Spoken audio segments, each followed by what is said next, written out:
Now, part of this getting the country back on the right track, frankly, is new and better ideas, more innovation, applying the principles of American exceptionalism to 21st century government and getting us into being the most dynamic society in the world. And to that effect, tomorrow and for the next 4 days at 10 o'clock in the morning, we're going to have what folks at the Republican National Committee decided to call Newt University. It's actually not me talking for 2 hours a day, but it is, it's going to be at different hotels. I think tomorrow's at the Hyatt downtown. We wanted to move it out of the security area so it's easy to get to. You can go to newtuniversity.com and it shows you all the stuff. You can also take it online, and we're going to have over 100 speakers in 4 days, and we're then going to keep it all online so people who want to know answers and information can. Part of the reason for doing this is that we all need to think better, more clearly, and more creatively if we're going to solve America's problems. It's not just right-wing, left-wing, it's also smarter, dumber. It's also finding out ways to do things. And so this is the beginning of an effort. When I discovered that I was not going to be the nominee, and I thought about what could I do in order to be helpful, it struck me that developing a new generation of ideas, starting here, but then carrying it on all through the fall of next year so that people can develop new approaches. And that's what we're going to do it. So you'll see the beginning of this at newtuniversity.com.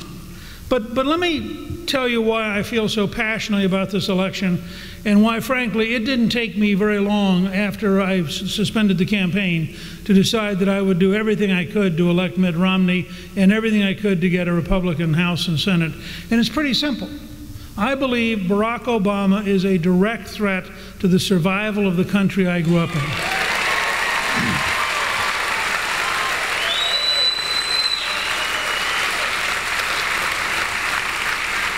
Now, let me take a couple examples because the elite media doesn't want to deal with any of these things. And so let me take a couple examples. The media has been fascinated for 2 weeks about abortion. Well, I have a challenge to them. Next week in Charlotte, read the Democratic Party platform, which in effect calls for abortion on demand, including late-term abortion paid for by the taxpayer. That is the most extreme position in America today, and it's held by the Democratic Party. I challenge the elite. Take a look at Obama's position as a state senator when the Born Alive Infant Protection Act came up 3 times, and 3 times he stood out as uniquely, deeply committed to the killing of unborn children in a way that virtually nobody in the U.S. Senate, it was unanimous in favor of this act, but not with Barack Obama, who was deeply on the side of those who perform abortions. He is the most extreme pro-abortion president in American history. So let's talk about extremism a little bit, since the media loves the term extremist, and then they apply it only to one side. So let's talk a little bit more about extremism. In New York City in 2010, there were 12,139 abortions among teenagers and 7,207 live births. That means 63% of the pregnancies among teenagers in New York City ended up in murder. The killing of unborn life. Now, I think that's a topic we ought to have the guts to talk about. And we ought to say to our friends on the other side who are so eager to defend Planned Parenthood, which in 2010 got over $400 million as the largest abortion provider in America. Now, let's talk about what is an extreme position. And I would say those who are callous about babies and callous about life ought to be forced to bear the burden of their callousness and their indifference.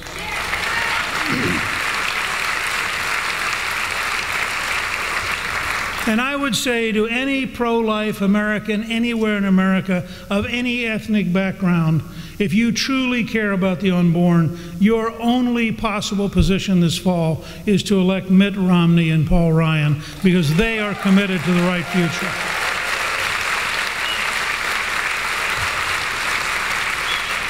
So let's talk about energy. Here is an administration dedicated to supporting offshore drilling in Brazil.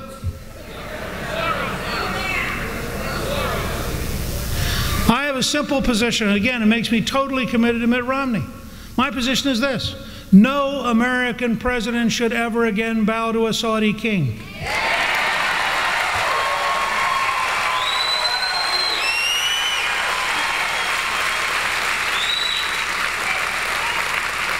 So let's challenge the news media. Why don't you cover Mitt Romney's plan for a North American energy independence program that by the end of the decade means we will not depend on a single drop of oil from the Middle East, and that will be an enormous liberation.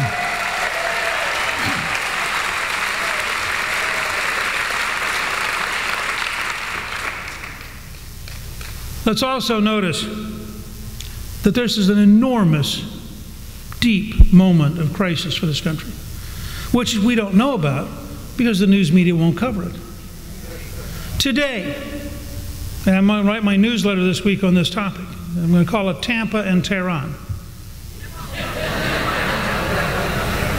Today, in Tehran, after all the president's language about isolation, sanctions, etc., 120 countries are meeting in Tehran. 40 heads of state are going to Tehran. The head of the United Nations is going to Tehran, and they are laughing at the Obama administration, which looks totally weak, totally foolish, and totally out of touch with reality because it doesn't have the courage to stand up and tell the truth. And so I think we need to have a real commitment to a president who will confront our enemies, support our allies, and have the courage to tell the American people the truth about what's going on around the world.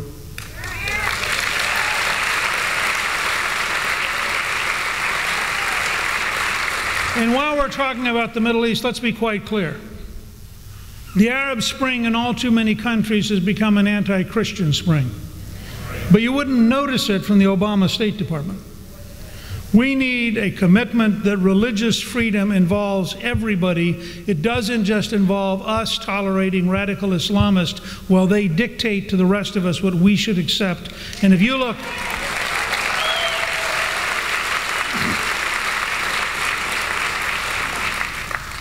at some of what's going on in Egypt today, you have to be concerned. This is not fun and games. These are mortal threats to the future of this country, mortal threats to the future of our allies, and the re-election of Obama would be a disaster in that sense. Religious liberties are being threatened in much of the Arab world, and religious liberty is being threatened here at home. As many of you know, Clist and I did a movie called 9 Days that changed the world, and our good friend Martha Zoller, who's here, helped us introduce it to Atlanta a number of years ago. And it was a story of Pope John Paul II going back to Poland in a 9-day pilgrimage in 1979, which launched the end of the Soviet Empire.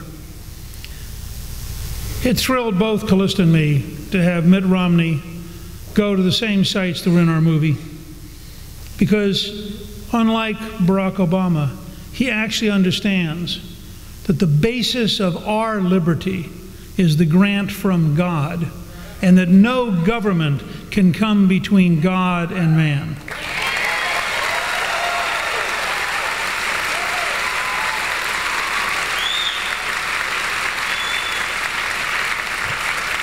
People occasionally ask me about Mitt Romney's faith, and my answer is direct.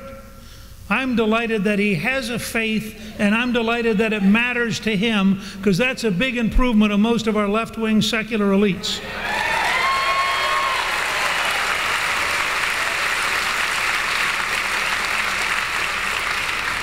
Finally, I couldn't help when he picked Paul Ryan. And I thought it was both a courageous decision and elevated the campaign to the big times. This will be, in some ways, the clearest choice since McKinley and Bryan offered the future versus the past in 1896, and lucky for America, the future won. We recently went out and asked the following question, which I think is the heart of the choice the American people will face, and I think is a pretty fair and honest way to ask it. We said, would you rather have an American society with larger government, more services, a smaller economy, and fewer jobs? Or would you rather have an American society with a larger economy, more jobs, a smaller government, and fewer services? And I think that's a fairly honest statement of the two choices. Not trying to pick them, just saying that, Obama clearly is for bigger government, and he's willing to sacrifice some of the private sector to get there. Romney and Ryan are clearly for a much bigger private sector with a lot more jobs, and they're willing to sacrifice some of the bureaucracy to get there. And it's a real choice. Well, here are the numbers which we're going to release the next day or so, and I'm sort of getting ahead of myself, but when I found I was going to be with all of my friends here, I thought, why not share with you? So this was asked in 3 states in the last few days, and Kellyanne Conway is going to be talking about it in more length at Newt University. In Florida, which you'd have all these elite people tell you is very, very pro-government, it's 69% for a bigger economy and a smaller government, and 23% for a bigger government and a smaller economy.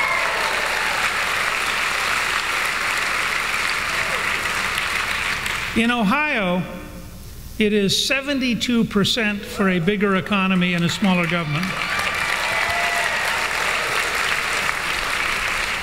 and 18% for a smaller economy and a bigger government. In Virginia, the home of about half the federal bureaucrats in Washington. I mean, you figure, okay, the bias here is a little different, right? 74% favor a bigger economy with a smaller government, and 14% favor a smaller economy. Now, one of the purposes of Newt University is to translate what's the transition. If we're going to have a new, more modern health system, how do we get the innovation? If we're going to find ways to break through, to have a better environment with less of an EPA bureaucracy, how are we going to make it work? If you want to have better military procurement for more modern equipment, faster and cheaper, how do you fix it? So we need a lot of innovation to turn this principle into a reality, but we can do it. But here's my closing point. I was a student of Ronald Reagan and Margaret Thatcher. Thatcher once said, Lady Thatcher said, first you win the argument, then you win the vote. And Reagan understood, if you have something that is a 5, 6, 7 to 1 advantage, be patient, just stick with it. If we pose the honest questions about the future, we will win a crushing election in November. Thank you, good luck, and God bless you.